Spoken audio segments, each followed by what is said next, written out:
All right, peace. Let's talk a little boxing today.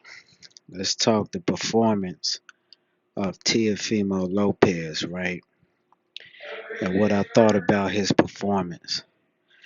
I think that Teofimo Lopez, I think that he did pretty good in his touch or tune up at 140 pounds. I think he showcased a lot of the things that he did, quote unquote,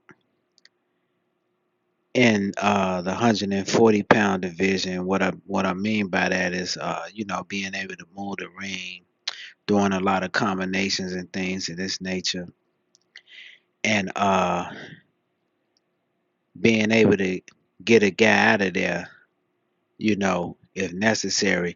But one of the things that I saw that he kind of probably has to wait until he kind of really gets up in this division the right way is he didn't really have that same crack that he had at 135 pounds. So even though he got the guy out of there, but he still didn't have that dominating punch power that he had at 135 pounds. But also, I saw something. Actually, I saw it at in the Cambosis fight. Even though I think that the Cambosis fight was a draw, in my opinion. I think it was a very good, entertaining fight. Cambosis, he was hungry. He came ready, and he beat Teofimo Lopez according to the scorecards. I had it a draw, but that's neither here nor there. But what I saw in the Cambosis fight, I saw a man, which is Teofimo Lopez. He threw everything in the kitchen sink at this guy, and this guy stood there and he took that. Teofimo knocked him down too, but he hit this guy with everything, and the guy was still standing. Now, what does that translate in today's, you know, boxing community or today's boxing stage? That translate into that person is dangerous. He's a dangerous fighter. And I think that's why Teofimo was trying to get out of the fight, is because I don't think mentally he was prepared to fight against Cambosis. Even though I still gave him a draw. A lot of people thought that he lost the fight. That's fine. But when he fought against Cambosis,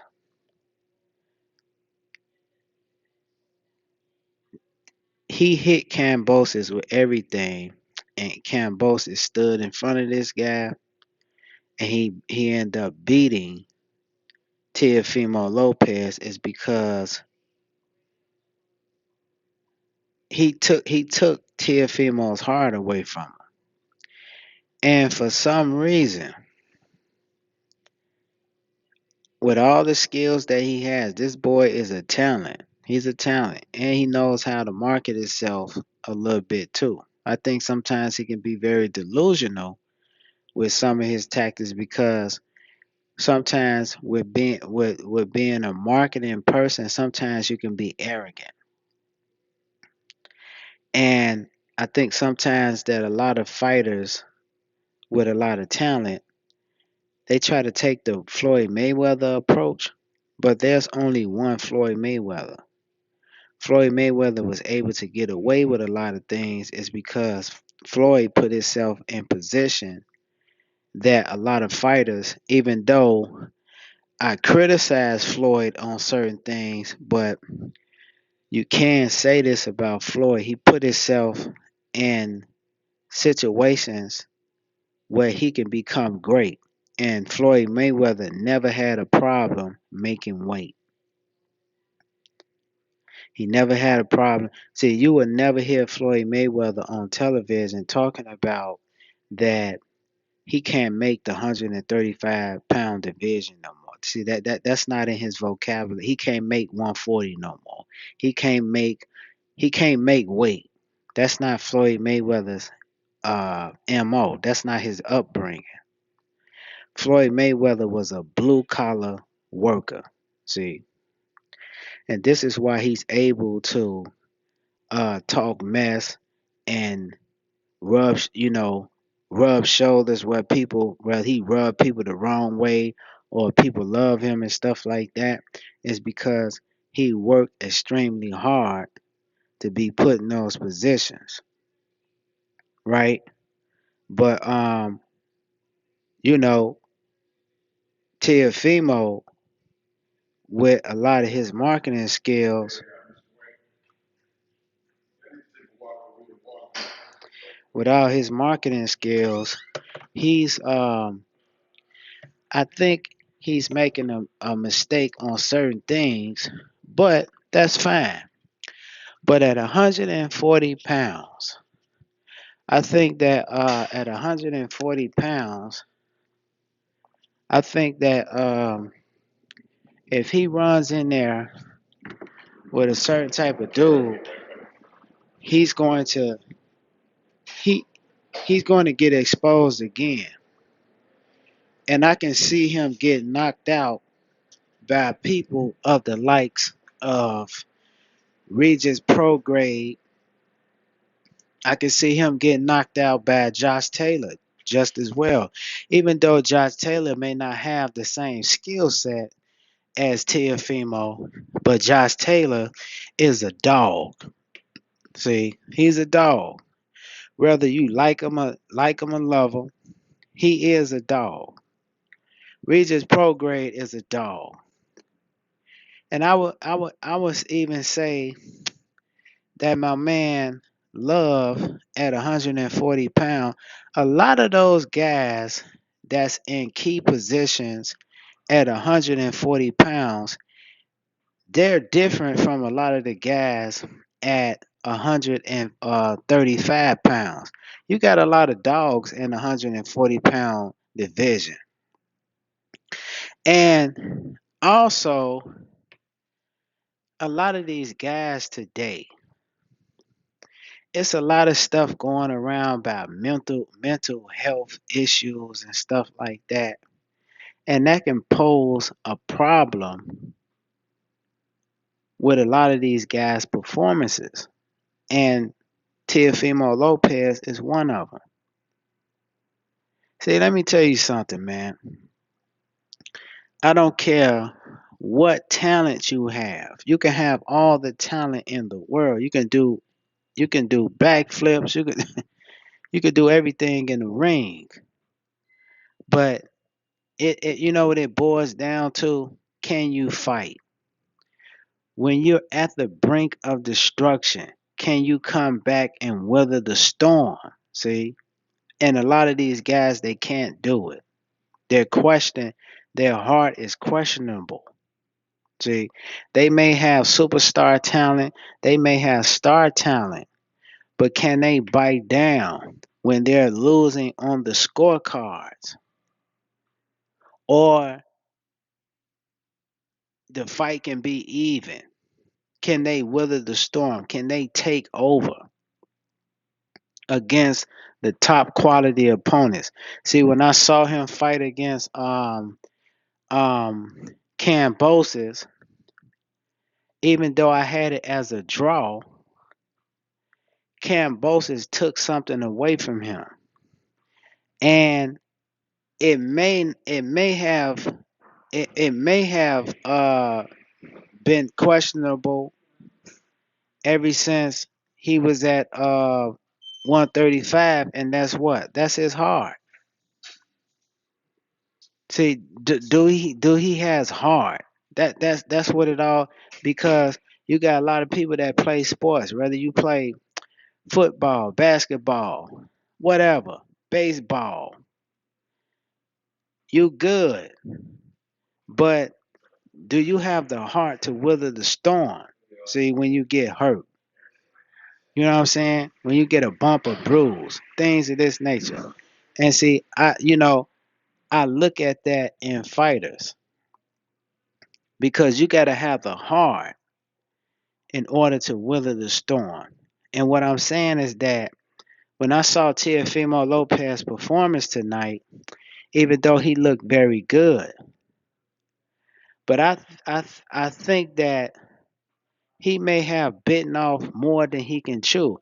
And see, if he has mental health issues, and I'm not questioning his personal life because I don't know it. If he has mental health issues and he has other distractions outside of the ring, then, ladies and gentlemen, he's not a superstar.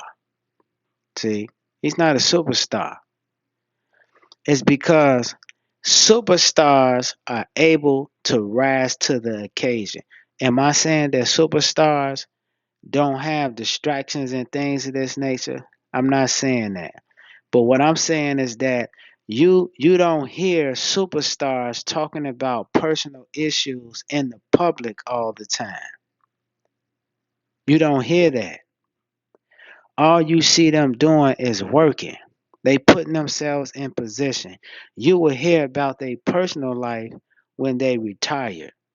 When it's over with for them. When they're able to write books and things, then you hear about their personal life. It's because it's a distraction. And we see that this individual has distractions outside of the ring. So, in order for him to be the best of the best, he has to really do some soul searching. And he can't wait too long. It's because he's at another division now. And this is what I'm saying. One of the reasons that I believe that he has issues, mental health issues, I could be wrong, but I think one of the reasons from a sports perspective is because I believe that when he fought against Cambosis, he questioned himself. See, he questioned himself during and after that fight. I don't think that he thought that he can really beat this guy. Now, stuff outside of boxing, personal stuff, like we don't know that. We don't know his childhood, where he was brought up or whatever. We don't know that.